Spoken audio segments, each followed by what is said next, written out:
वडूज ज्योतिबा मंदिरातील पितळच्या मूर्त्या चोरी प्रकरण उघड, आरोपी वडूज पोलिसांच्या ताब्यात। वडूज येथील ज्योतिबा मंदिरातील पितळेच्या 2 मूर्त्यांची चोरी करणाऱ्या अज्ञात चोरट्याला वडूज पोलिसांनी अवघ्या काही तासात ताब्यात घेतलाय।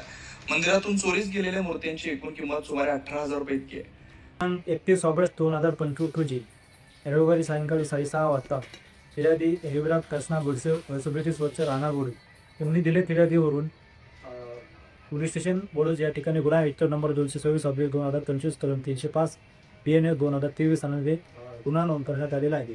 सदर गुन्ह्याची हकीकत पाहता जरळा नदीकिनारी असलेले ज्योतिबा मंदिराच्या गाभाऱ्यातील 2 मूर्ती, एक हनुमान रायाची, ती बजरंगबलीची आणि दुसरी गहू देवतेची मूर्ती, दोन्ही मूर्तीचं वजन 15 किलो 500 ग्रॅम, दोन्ही पितळ्या धातूच्या आणि एक मिक्स धातूची मूर्ती अशा चोरीला गेलेल्या होत्या।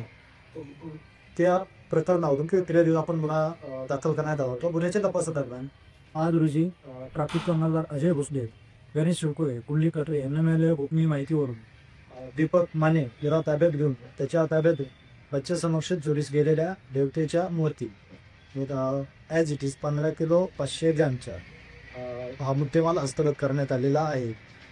गुन्हा घडल्यापासून अवघ्या 14 दिवशी गुन्हा उघडकीस आणण्यामध्ये आमच्या टीमला यश आलेलं आहे।